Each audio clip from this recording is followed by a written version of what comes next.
നിങ്ങൾക്ക് ഏറ്റവും ഇഷ്ടപ്പെട്ടൊരു ആഹാരം അതൊരാൾ നമ്മളെ വായക്കകത്തിട്ട് കുത്തി കയറ്റി തരികയാണ്, നമുക്ക് ഇഷ്ടപ്പെടും? ഒരിക്കലും ഇഷ്ടപ്പെടില്ല അല്ലെ? ആഹാരം മോശമായതുകൊണ്ടാണോ? അല്ല. എന്ന് പറഞ്ഞ പോലെയാണ് പല സെയിൽസ് കോളും നമുക്ക് ഫീൽ ചെയ്യാറുള്ളത്. നമ്മൾ തന്നെ എൻക്വയറി ചെയ്ത ഒരു ഫേസ്ബുക്ക് ആഡിന്റെ റിപ്ലൈ കോൾ ആയിരിക്കും, പക്ഷെ നമുക്ക് ഇഷ്ടപ്പെടില്ല.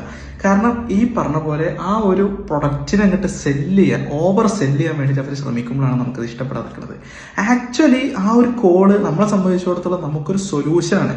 കാരണം നമ്മളൊരു ആഡിനെ എൻക്വയറി ചെയ്യുന്നുണ്ടെങ്കിൽ ആ ഒരു പ്രൊഡക്റ്റ് നമുക്ക് നീഡ്ഫുൾ ആയതുകൊണ്ടാണ്. ഒരു നീഡ് എപ്പോഴാണ് ഉണ്ടാവുന്നത്? കസ്റ്റമേഴ്സിന്റെ ഒരു പ്രോബ്ലം ഉണ്ടാവുകയും ആ പ്രോബ്ലത്തിനെ സോൾവ് ചെയ്യാൻ പറ്റുന്ന ഒരു പ്രൊഡക്റ്റോ അല്ലെങ്കിൽ സർവീസോ നമ്മൾ കാണുമ്പോഴാണ് നമുക്കതിൽ നീഡായിട്ട് വരുന്നത്. അങ്ങനെ നമ്മൾ അപ്ലൈ ചെയ്തിട്ടുള്ള എൻക്വയറിക്ക് വേണ്ടിയിട്ട് എൻക്വയറി ചെയ്തിട്ടുള്ള ഒരു സാധനത്തിൽ നിന്ന് കോള് വരുമ്പോൾ നമുക്ക് ഇഷ്ടപ്പെടേണ്ട ശരിക്ക്. എന്നിട്ട് എന്തായിരിക്കും സെയിൽസ് ടീം വിളിക്കുന്ന സമയത്ത് അവർക്ക് അത് ഇൻട്രസ്റ്റഡ് ആവുന്നില്ല എന്ന് പറയാനുള്ള കാരണം നമ്മളെ തൊള്ളയിലേക്ക് കുത്തിക്കയറ്റുന്ന പോലെ അവർക്ക് ഫീൽ ചെയ്യുന്നത് കൊണ്ടാണ്.